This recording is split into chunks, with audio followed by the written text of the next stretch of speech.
Dalawang Pinoy boxers nilason sa Tanzania bago ang kanilang laban. So,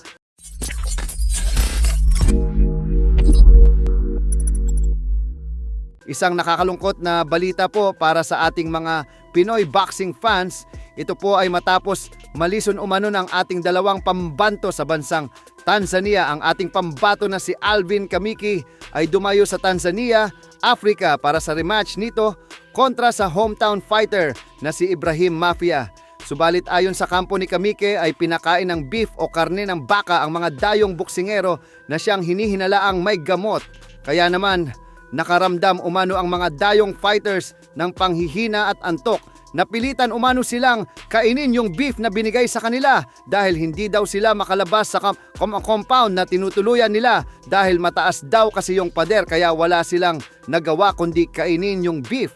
At dyan na daw nakaramdam yung mga boksingero ng panghihina at antok at isinugod pa nga po sa hospital itong si Alvin Kamiki. Makikita nga sa ambulansya na ang himbing ng tulog ni Alvin Kamiki at noong nasa hospital na po si Alvin, nagising na ito at makikita din sa iba pang video na yung iba pang mga dayong boksingero ay mga tulog na tulog sa upuan. Sa kabila ng nangyari, ginawa pa din ni Kamiki ang lahat ng makakaya niya para ituloy ang laban. Pero dahil sa masamang pakiramdam ay natalo pa din siya via decision. Nakakalungkot po ito dahil itong nakalipas na taon lamang ay dumayo din siya sa bansang ito para labanan ang parehong fighter na si Ibrahim Mafia.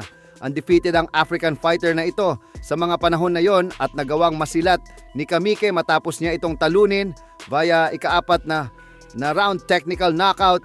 Maging si Christian Ligana ay nabiktima rin. Ayon sa kanya ay sumampa pa daw siya ng ring. Para ituloy ang laban, makikita na nang hihina siya habang lumalaban sa ring. Kaya ang resulta, knockout ang sinapit niya. Pagkatapos umano ng bakbakan ay nawalan na siya ng malay. Kwento pa ni Christian, ito pala yung laban na pinilit ko ang sarili ko, makaakyat lang ng ring kahit wala na ako sa sarili.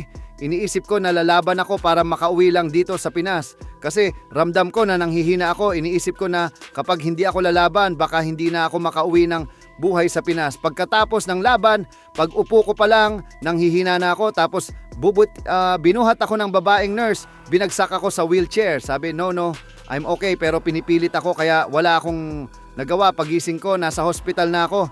Tapos may dextrose na nakasaksak sa akin. Dalawa, gusto pa sana nila dagdagan. Sabi ko, ayaw ko na, natakot ako, grabing iyak ko doon. Buti yung coach hindi masyadong natablan kasi hindi siya masyadong kumain kaya hindi siya nakatulog. Pero kaming mga boxer, tulog lahat. Sana maban na ang boxing sa Tanzania. Nakakatroma, marami talagang issue ang bansang Tanzania pagdating sa boxing. Talamak talaga ang dayaan dyan. Kaya sana naman ay maimbestigahan ito at gumawa ng aksyon ng mga boxing commission